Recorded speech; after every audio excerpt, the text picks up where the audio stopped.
Is 12. Awesome.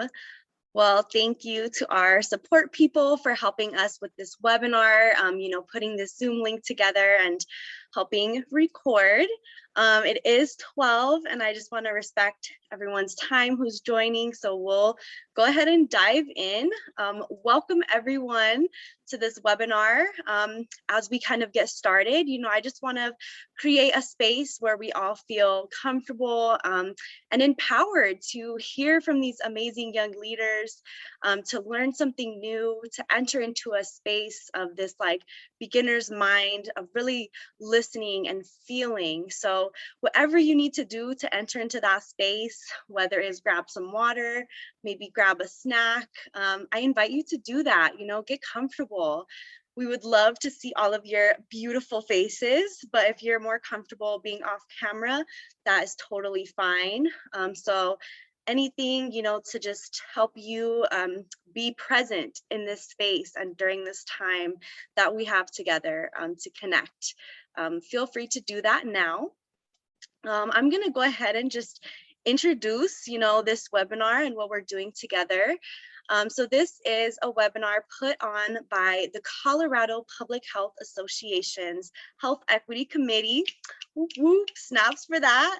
And the Professional Development Work Group within the coalition works to put on these webinars and works to really help the coalition with any professional development needs related to really implementing equity into the work that we do, across the public health field, as well as within the community. So that's a little bit about who's hosting these webinars. We are happy to provide more information. They do happen regularly, so we'll make sure everyone is connected and tuned in to when these are happening. So that's a little bit about the CPHA Health Equity Coalition and these webinars. My name is Sedona Moreno. I am a health program specialist at the Public Health Institute at Denver Health. And I am so honored to get to work with some really amazing young leaders. So today you will be hearing from them.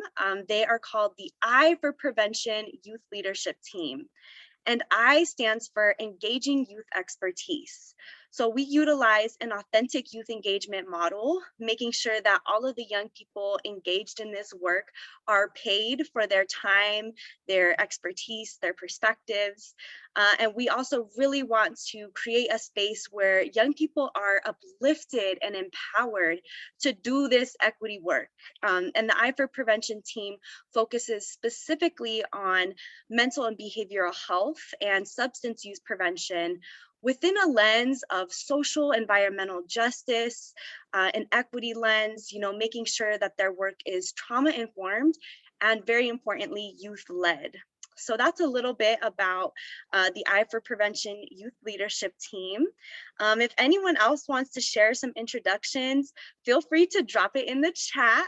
I see Rick Padilla shared his info. I think this is a great opportunity for us to all connect.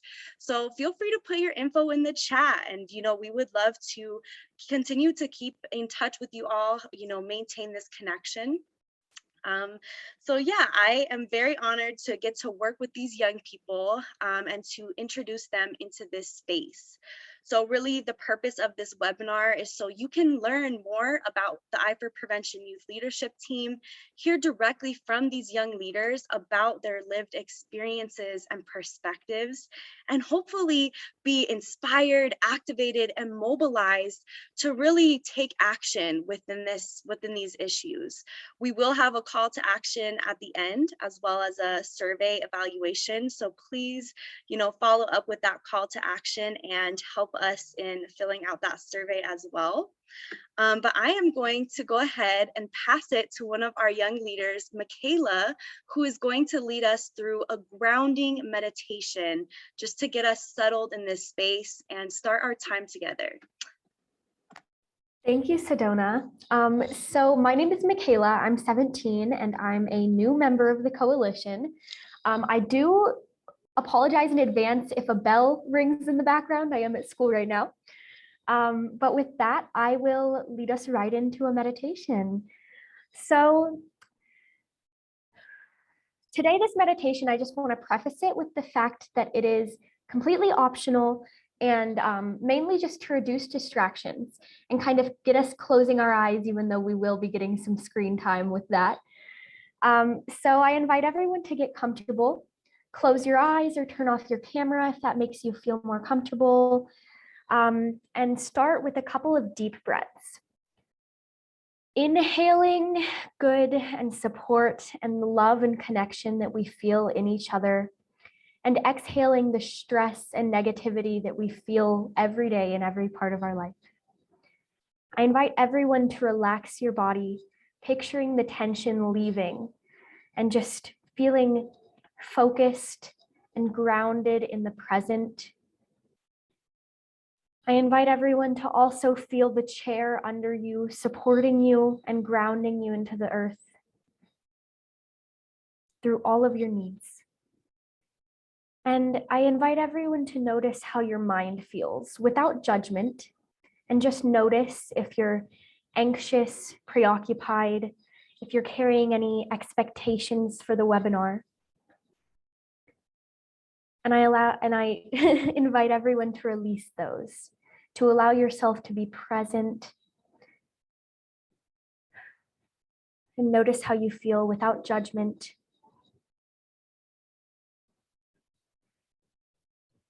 And I want us all to focus on the connection of the group as we sit here to create positive change with a similar goal to help youth and to help ourselves help youth as we go into this world that has so much injustice. So I invite everyone to keep breathing and take a moment of silence to just feel your breath and your heartbeat and the life inside of you.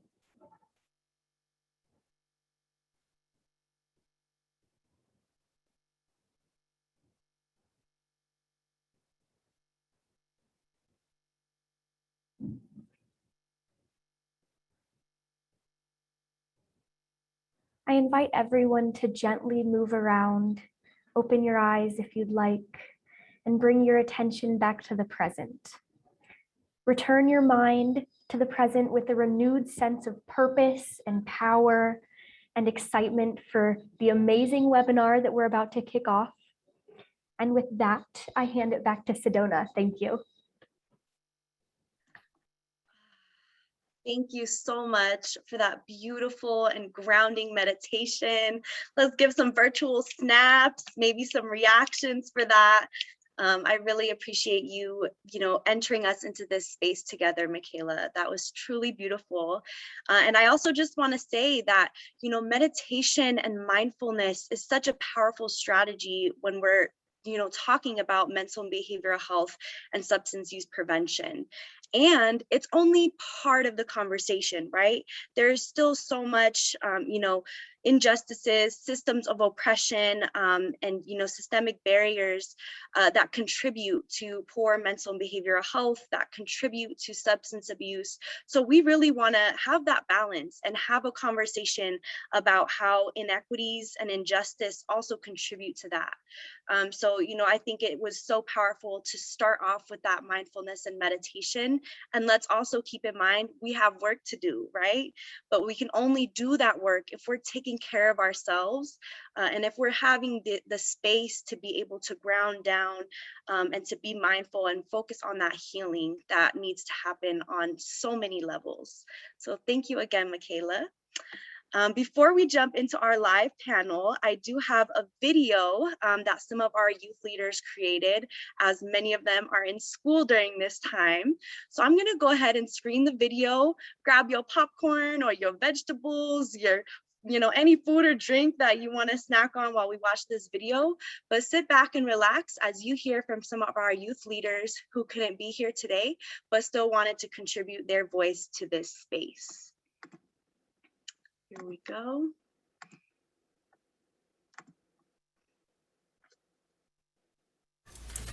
Hi, my name is Angel. I'm a junior at Dr. Martin Luther King Jr. Early College in GVR, and I am a youth for the I for Prevention Youth Board.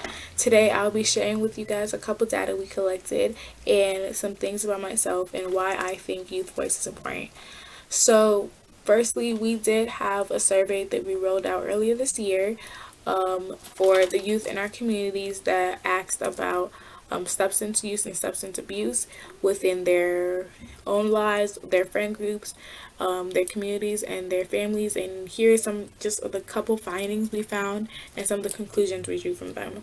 So the three top reasons that youth reported using substances was due to mental health issues, grief, or recreational use.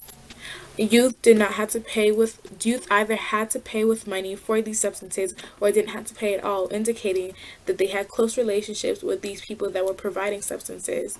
69% of youth that have used substances have seen their parents use it around them, showing that it was deemed normal in their household, or they had just been always used to seeing other people use. So like I said, it was deemed normal or not anything out of the ordinary to use and abuse substances. And 31% of youth that have used substances said that they would receive punishment from parents if they were caught using substances. And 31%, that's less than half of our whole, which goes to show that, like I said, substance use was deemed normal in their families and in their communities. So more than half of these youth will not get in trouble or would not receive any punishment for their substance use, showing that it was far more normalized in their houses and their communities.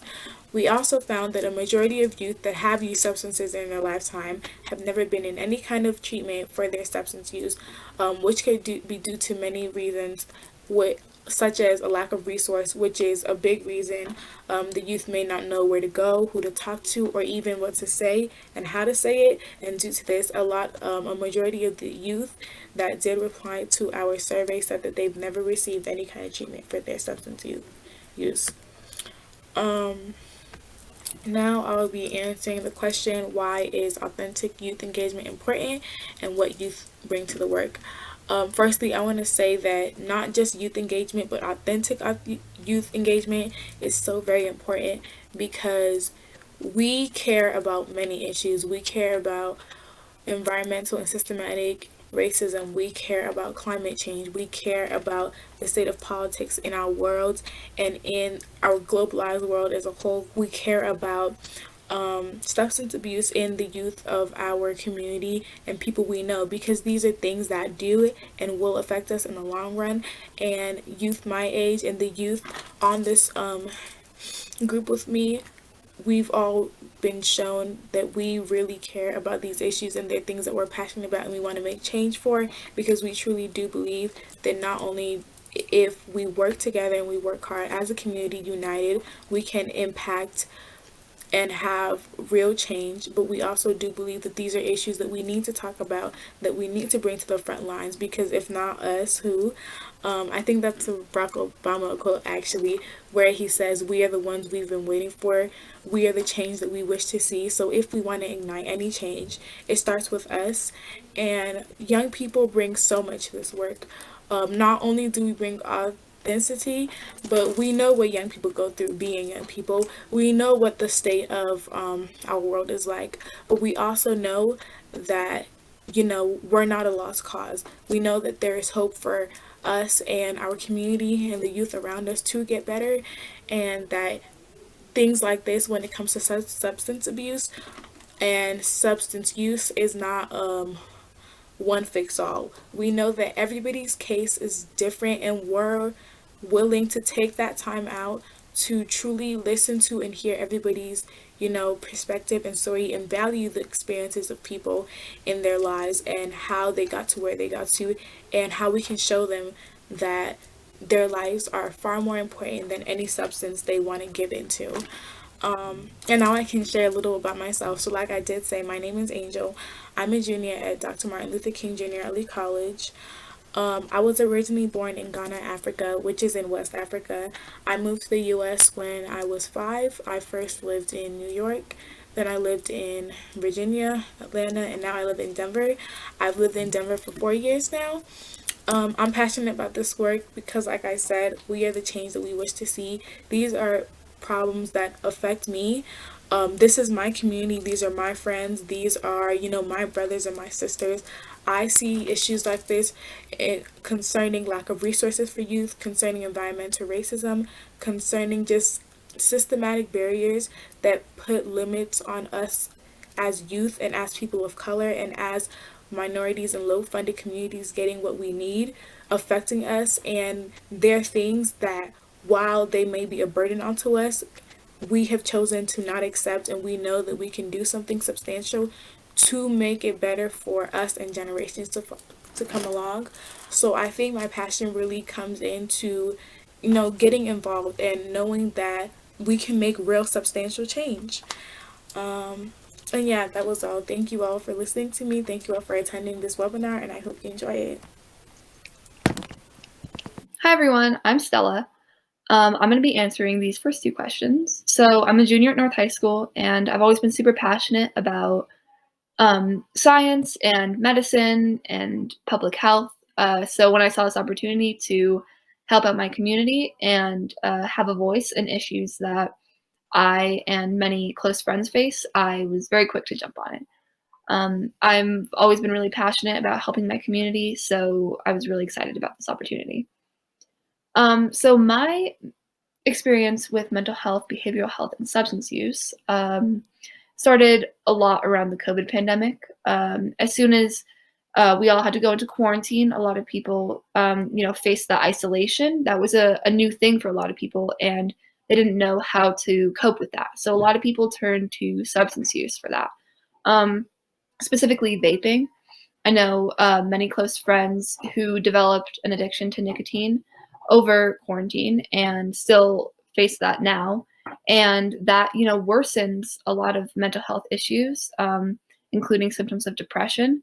So this was really important to understand because there's a big relationship between mental health and substance use, which I realized over quarantine, the impact of that.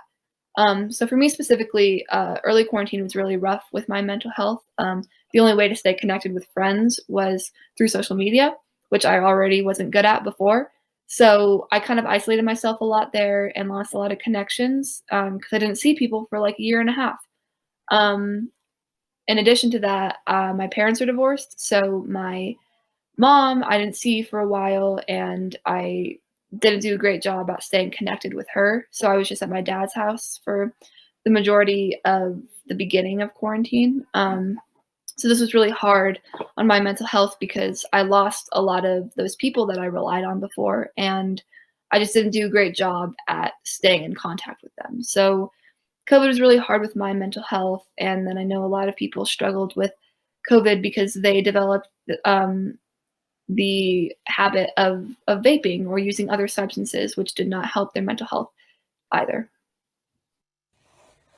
As the I for Prevention Youth Leadership Team, our mission is to uplift and to empower the young people in our community and to assure that they receive the appropriate access and support to mental and behavioral health resources.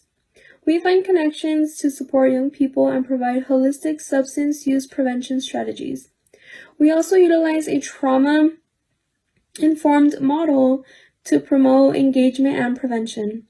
We create partnerships in our communities by facilitating an environment of growth within ourselves and our communities. We collect data and analyze it to gain a better understanding of the equity needs and issues that the younger people are facing in their communities. This helps us create powerful and creative projects and initiatives that can potentially make a difference. We also support our communities in equitable and sustainable ways and hope to help the next generation become leaders, helping the youth guide themselves to healthier minds, spirits, and bodies. With that being said, my name is Itzel Aldrete. I am a Mexican-American woman. I am a proud daughter of immigrants with the goal of becoming a psychiatric nurse practitioner. I am passionate about this work because as a minority, I have encountered and experienced a disappointing amount of ignorance and injustices in regards to basic human decency and stigma on mental health. And as somebody who struggles from clinical depression, generalized anxiety, and ADHD, I totally understand what it's like to want to look for a safe space. And with this lovely team, I am sure that we will create this safe space for those who understand what it's like. And from my experience, I just want there to be affordable or even free services for those who seek mental health resources. And I'd love for there to be no stigma at all on asking for help and no judgment, but because there will always be judgment, I just hope to see more safe spaces for the vulnerable, the in denial, and even the ignorant, because to an extent, we all deserve a chance, but to an extent. To end this, I would like to share a quote by Lao Tzu. I probably butchered that, but the quote is, "When I let go of who I am, I become who I might be." Hi, my name is Megan Amasa, and I'm a junior at Fairview High School in Boulder, Colorado. Why is authentic youth engagement important, and what do young people bring to this kind of work? I think that youth bring an entirely different perspective and view, and that's incredibly important to have when you're working on programs targeted towards youth. Without any sorts of views or perspectives from the youth themselves, it's incredibly difficult to find success or please everyone. Not only is it important for youth to bring their own perspective, but it's incredibly important for them to be involved. Being able to have a direct impact on your community is incredibly important and not only has a positive impact on your community, but yourself as well. Without the youth perspective, you're missing an entire piece of the puzzle that's necessary to solving any sorts of youth-oriented programs. Youth bring a new and younger sense of creativity and solutions. Day by day, youth become more fluent with technology and advertising just by using platforms such as Instagram and Snapchat. With youth involvement, young people are able to provide information on how to most successfully target themselves and their peers, and thus have some of the most impactful information to bring. What do you want to see change within your community related to mental, behavioral health, and substance abuse prevention? Personally, I want to see the stigma surrounding both mental health and substance abuse to disappear. Struggling with either of these issues is incredibly difficult to start, but finding help shouldn't be. Within the youth community, I feel as though it is looked upon to struggle with either of these issues, to start substance abuse, and people that are struggling with substance abuse find it incredibly difficult to find help without being scared of the consequences or repercussions. Similarly, within the realm of mental health, many people are scared to reach out for help when they fear of being alone or looked down as weak. While this assumption is incredibly wrong, it's incredibly important to remove the stigma, and it can start with some of the most simple steps. By checking in on your friends, having posters in your school, and more are some of the easiest first steps to take. It's important to talk about these kind of issues so that people know that they aren't alone. If they're able to find help, they're going to be able to find success for themselves and their friends better. You have to spread the word, talk about things that might be uncomfortable to talk about, but check in on each other and find help from one another when it's needed. Building a strong sense of community within our youth community is incredibly important so that people are able to find friends, find peers that they can reach out to, and find resources. One of the quotes that I find really inspiring is "Be the change you wish to see in the world" by Gandhi. Although this is a very common quote, it's one that I feel connects really well to me and other youth involved in this program. Talking and bringing to light these important issues is a really important step to take, but this next step is one of the harder ones. Trying to actually get involved and see change within your community. It's hard to find where to start or how to begin. Seeing your hopes and dreams work out is one of the best feelings, which is why I find it so important to be involved in my community and programs to be able to help other youth. I want to be able to have that direct effect on my community. It's incredibly easy to sit back and wait for things to happen, but there's no guarantee that things will ever change, whether that be in a timely manner or in the way that you want. With this being said, I challenge everyone listening to make a small change within themselves or their community, whether it be putting up a poster, joining a program, or simply checking on a friend. Some of the smallest things can change someone's life, or even change the world. Thank you. Awesome. Let's give some virtual snaps and reactions for the amazing young leaders in our video. And with that, I would like to kick off our live panel.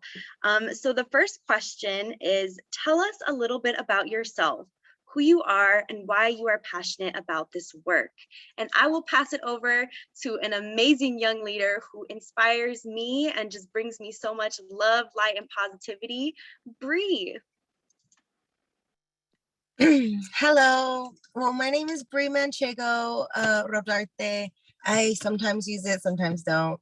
My dad's last name. But I'm here because of my personal lived experience with mental health, not only with myself, but with just everybody in my community. I've dealt with mental health and substance abuse with my community, not only not substance abuse personally with myself, but my mother had an addiction when we were younger, and I have just dealt with so many different traumas and personal mental health issues myself, and struggling to reach out for mental health help as well. Like that is actually one thing that I'm actually going through in this current moment, is just finding a safe space to heal further than I need to, and to be able to heal these traumas, to be here for the people that are in my life, whether it be my nieces and nephews or my best friends or my boyfriends or my boyfriend's boyfriend or friends that are boys. And then I'm sorry, I get nervous. I'm having a little bit of anxiety right now. It's my first webinar, but I definitely just want to learn and grow with myself, and also be able to do that for other people. And that's why I'm here today. Yes, thank you, Bree. Let's get some virtual snaps. And I'll go ahead and pass it to Ari. Awesome. Okay, so I'm Ari. My full name is Ariana, but most people call me Ari. I am 21 years old. I'm from Denver, Colorado. I'm a current college student at Ames Community College. Growing up, I kind of heard stories about like the Chicano movement in specific from like my grandparents and their siblings, like, my aunts and uncles. And to me, like, it used to sound like a story, it was like almost like a fantasy. And I used to dream about just having that kind of, I guess, involvement, that community, that sense of community, and I don't know, like, it seems so far off from the sense of community that I had from the people around me. However, when I was in high school, towards the end, I started getting involved with different cultural-based programs that focused on history and current social skills and building leadership in youth. I became involved in a Quetzal summer program, which is a program through CU Boulder. I became involved with the La Raza Youth Leadership Program. I became involved with the Tierra Amarilla Youth Leadership Program, and it really just helped me build a sense of identity.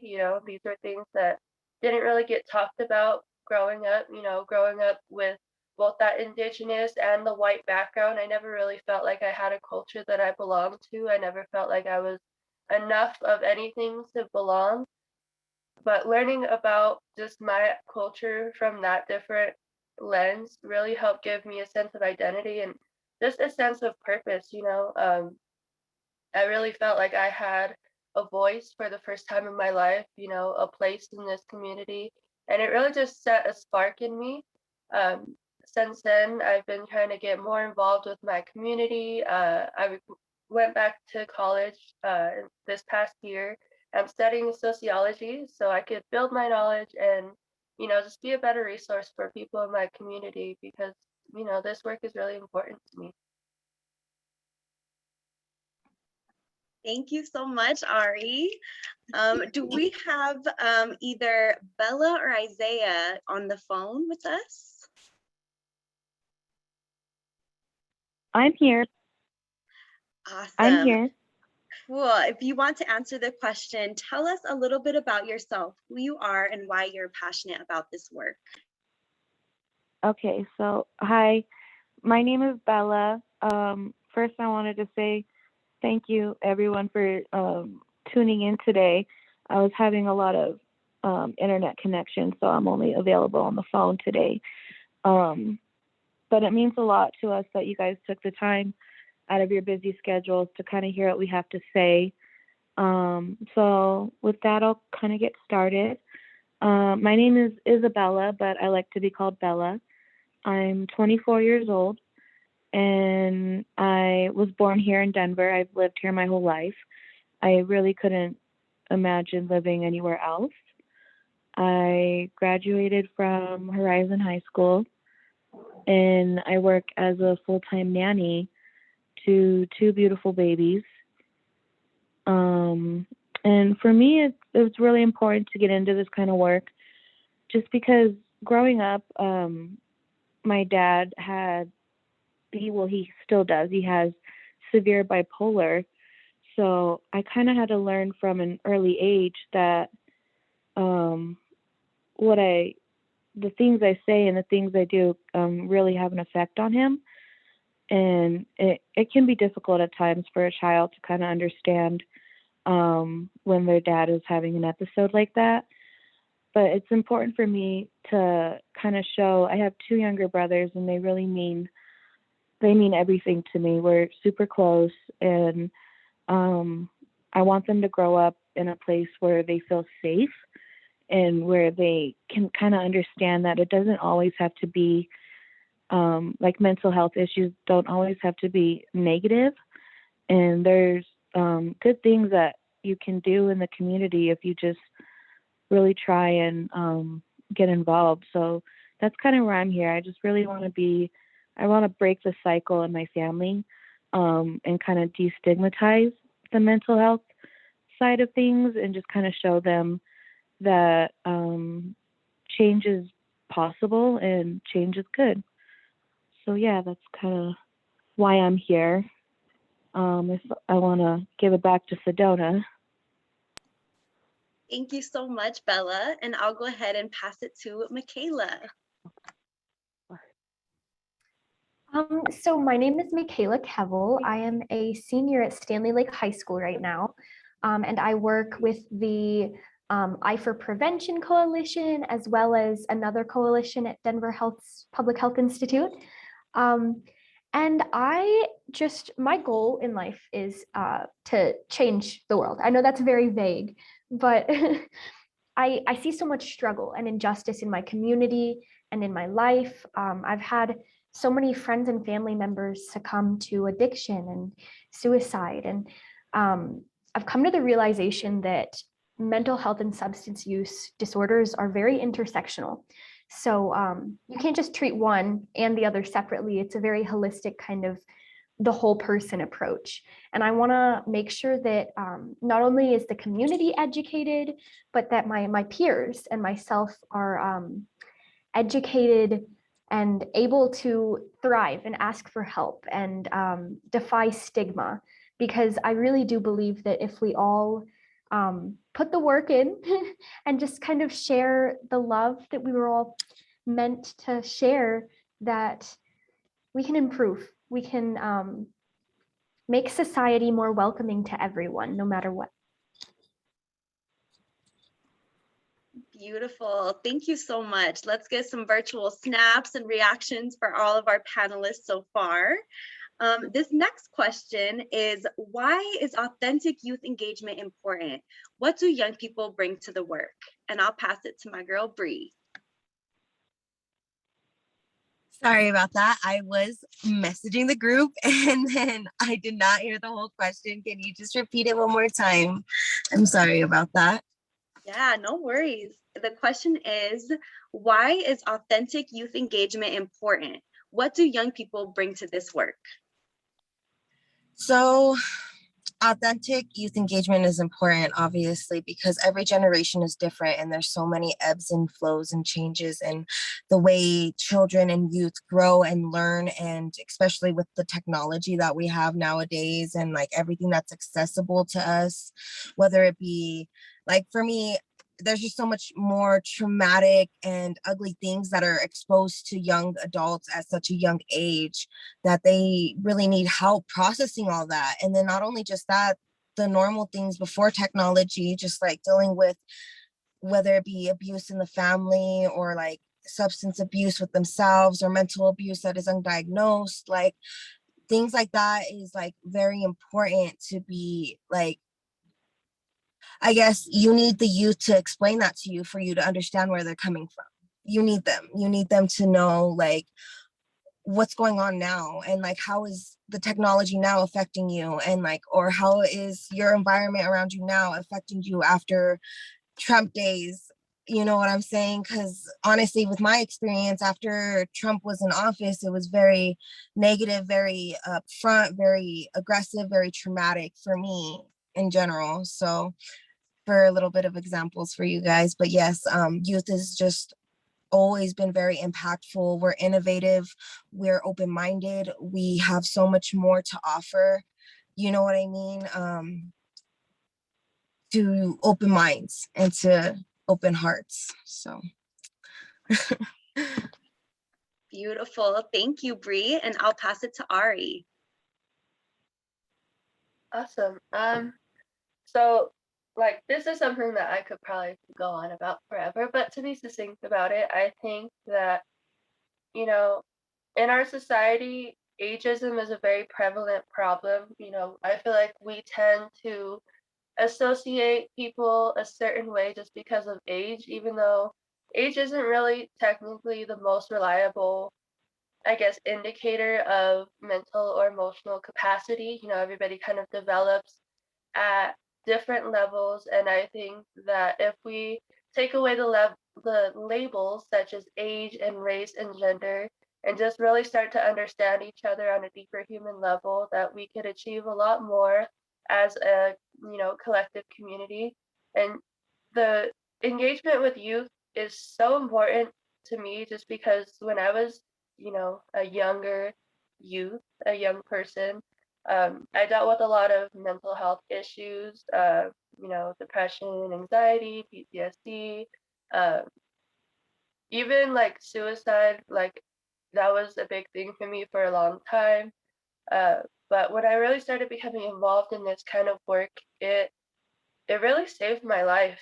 Like I said before, it gave me a sense of identity, a sense of just purpose and belonging. It became bigger than just me and my issues.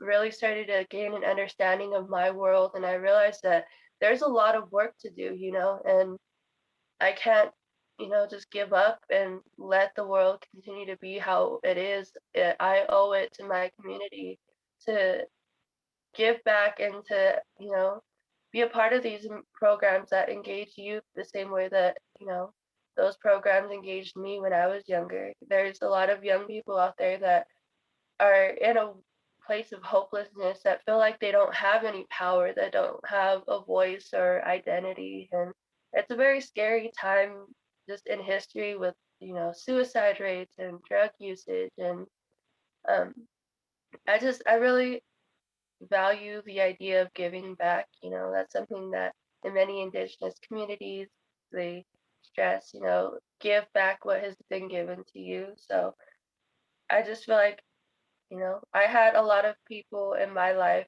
that cared enough about me to try to engage me in this kind of work, to try to engage me in something more wholesome. And I really want to be able to engage in opportunities like that and help other young people, you know, find their purpose and, you know, work towards a better world. You know, we can save the world if we work together.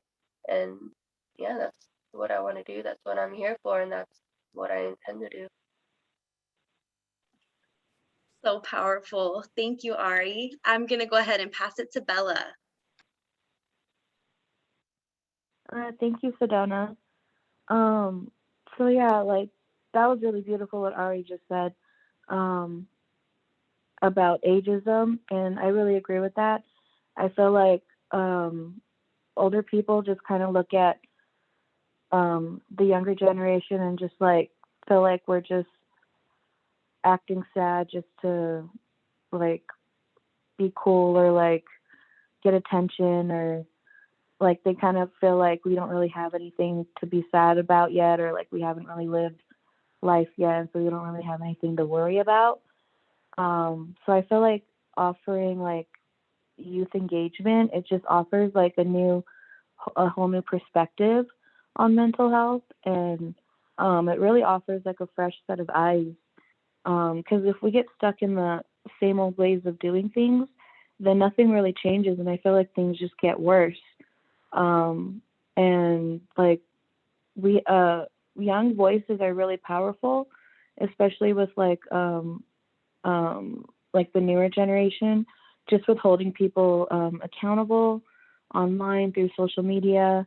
I feel like the younger generation is really underestimated when it comes to how much change they can really implement and offer.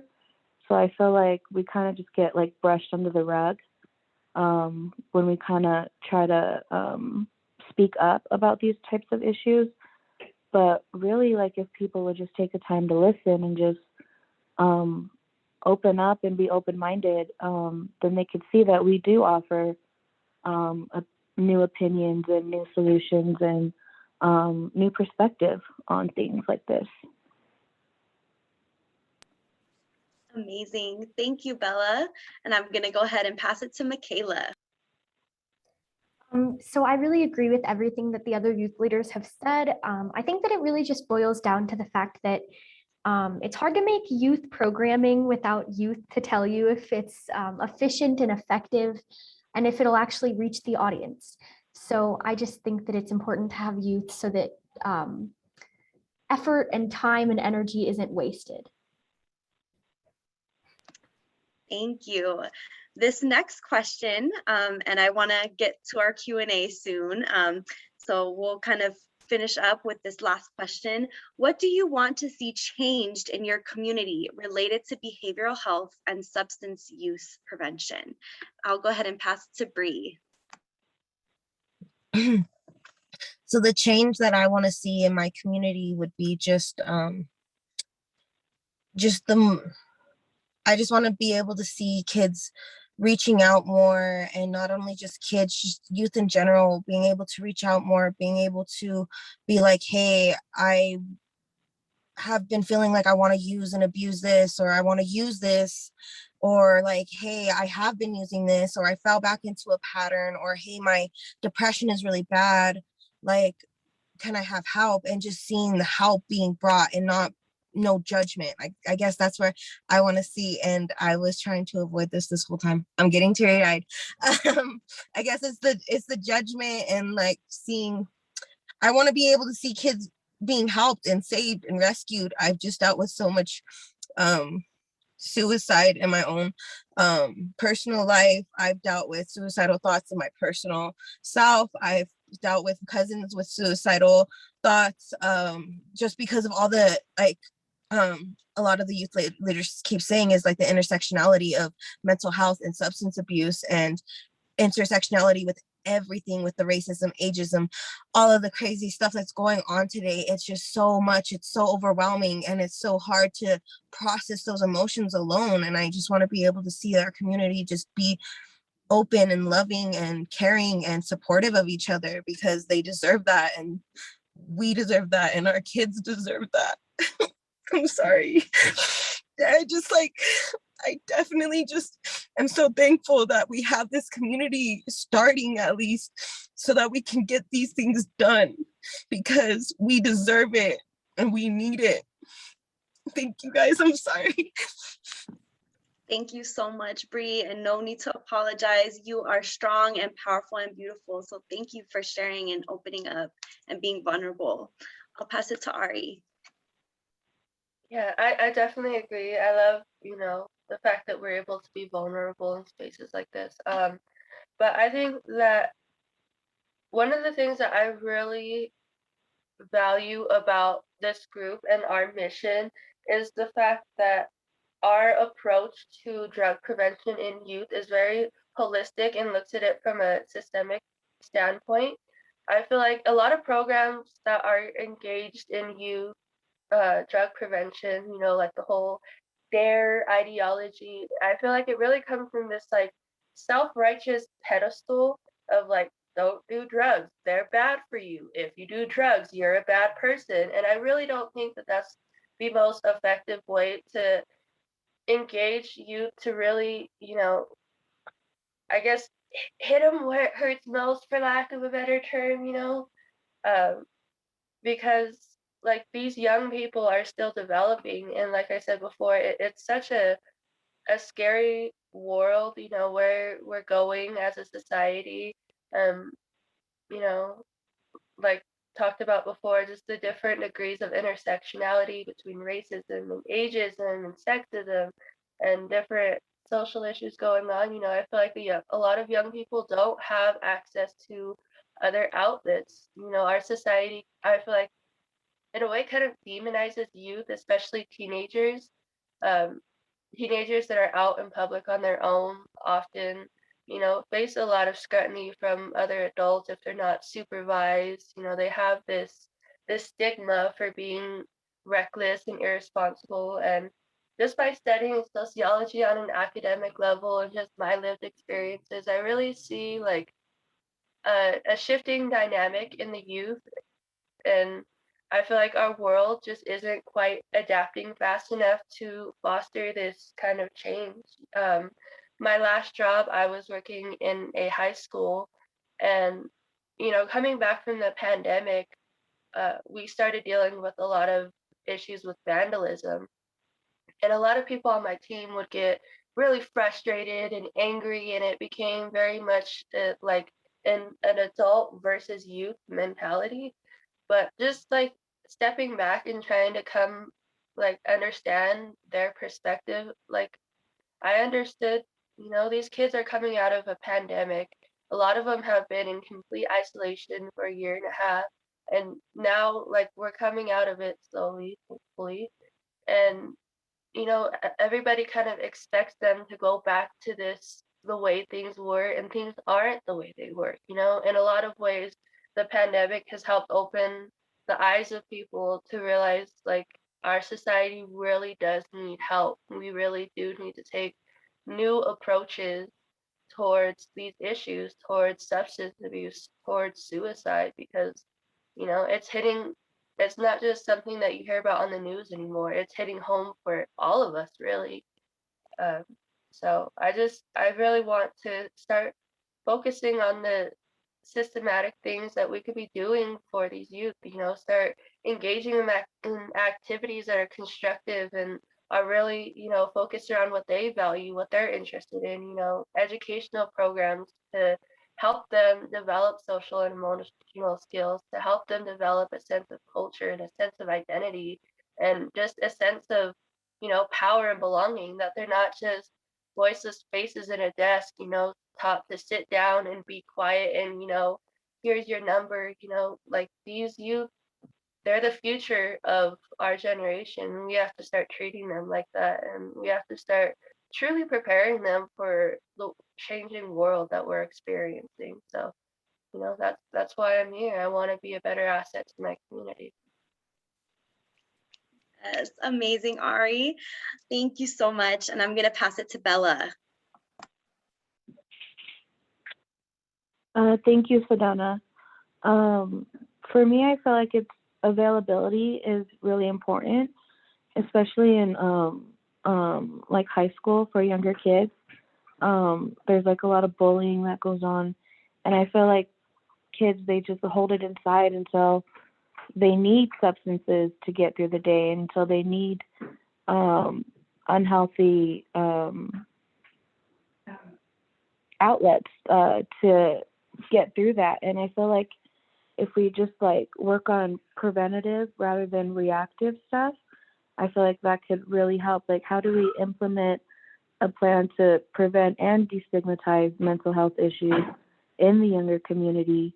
I feel like that's just important. Maybe like if we make it available so kids don't feel uncomfortable when they have to reach out, or and affordable too. It's really expensive, and it's not fair that some people can get help and other people just can't because of payment. So I feel like if we just make it more available in the community, then we can work on preventing stuff rather than reacting to it. Yes, thank you, Bella. And lastly, we will hear from Michaela, and then we'll open it up for just a couple quick questions for a Q&A. Yeah, I completely agree with what everyone has said. And I really want to see us embrace youth. I think just to be very quick, that's my goal, main one. Amazing. Thank you to all the panelists. Let's show some virtual love, snaps, reactions.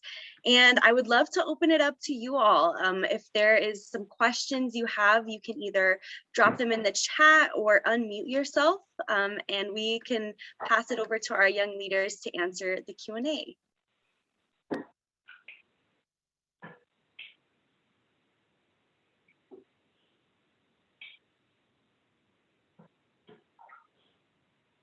And I also just want to say thank you again for all of your courage and vulnerability and amazing and powerful voices in this space. It's really beautiful. I hope you're all seeing the chat and what people have to say. But yeah, I'll be quiet in case there's any questions for our amazing youth panelists. Hey y'all, this is Kim Boyd. I just want to start by saying thank you so much for your incredible voices, your courage, your leadership. I'm really just so blown away and inspired by you all. So I think I just have a brief question for maybe all of you.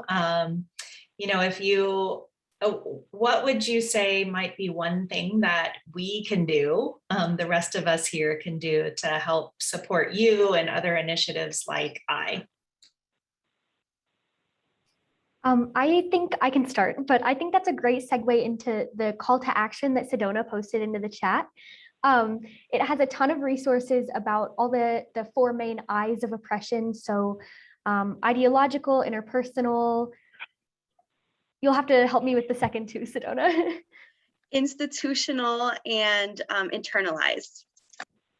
Yeah, so they have really succinct ways to kind of help yourself and the youth around you with those different areas of oppression.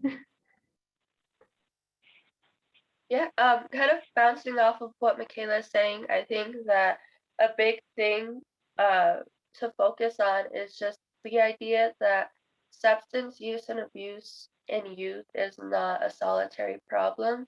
It is a result of different, systemic inequalities and issues going on in our society. And if we start looking at it, definitely more holistically and looking at all of the systems that come into play, education and housing issues, and just all these different things that come up in our society, so often we forget about the impact that it has on youth, and it really does. Young people aren't just, these faceless people that just go to class and then sit in their desk and come home. These are developing human beings that are still trying to, understand the world around them and understand their place. And I think once we really start to look at how these different systems and institutions impact young people, I think we could come up with a lot more effective solutions to, mitigate these issues.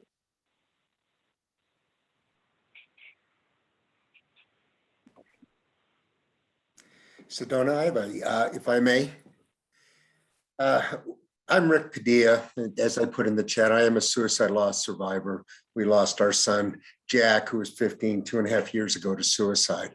And that kind of catapulted me into what I'm doing today. And I just want to thank you guys for your vulnerability and your trust in your teammates here to get out and speak and provide that youth voice. I'm going to talk with Sedona afterwards. I think there's some opportunities that we can support what you're doing and collaborate around some issues.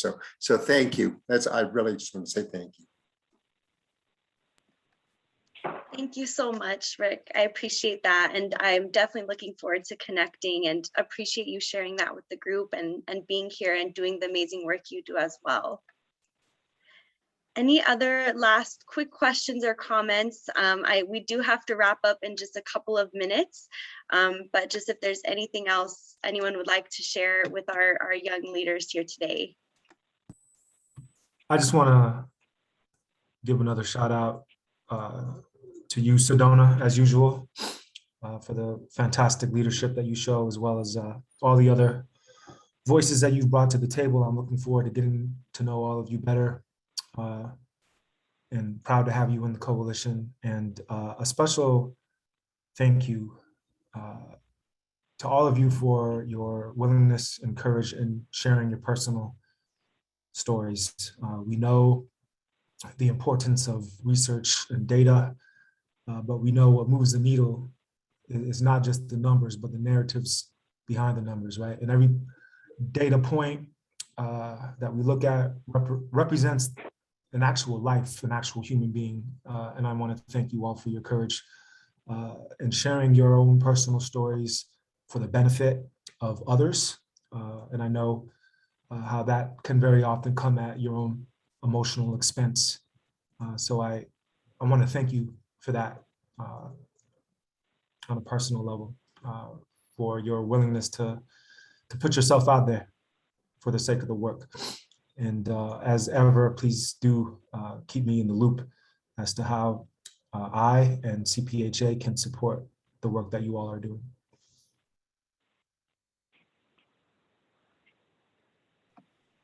Thank you so much, Jason. I deeply appreciate that.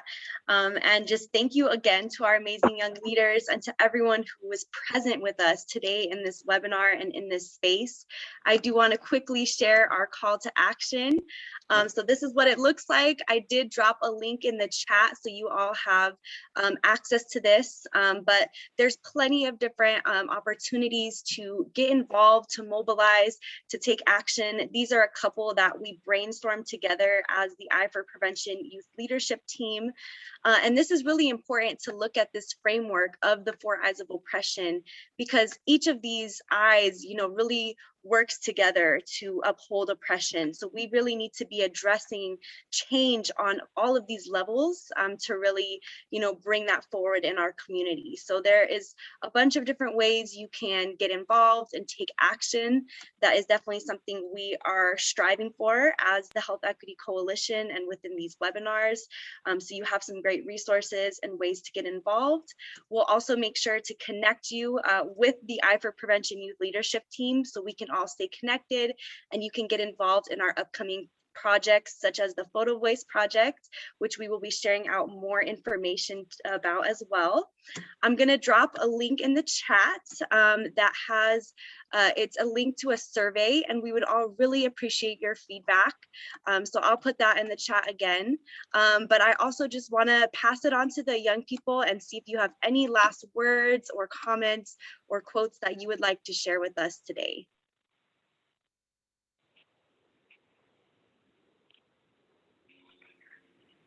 I would love to say. I have a quote that I'll share, Sedona. Okay, let's Sorry, hear did I from interrupt? Bella and then Bree. Okay, sorry, I can't see who's speaking. I'm sorry, Bree. Okay, so I have a quote from Steve Maraboli, and I really resonate with it, especially now in the current situation I'm in now. He said, "We all make mistakes, have struggles, and even regret things in our past. But you are not your mistakes, you are not your struggles, and you are here now with the power to shape your day and your future." That was such a powerful quote. Thank you. And Bree, it seems like you're cutting out a little bit. So I'll give you a, okay. So sorry. No worries. Any last quotes or comments from our youth leaders? Well, if anybody else has one, they're welcome to chime in. But one quote that I prepared that I live by a lot is a pretty common quote by Marianne Williamson. It says, "Our deepest fear is not that we are inadequate. Our deepest fear is that we are powerful beyond measure. We ask ourselves, who am I to be brilliant, gorgeous, talented, or fabulous? Actually, who are you not to be? We were born to make manifest the glory of God that is within us. And as we let our own light shine, we unconsciously give other people permission to do the same." I think it really resonates with, the conversations that we're having here today. Just really, having the courage to speak up and take action and, just work together for a better future.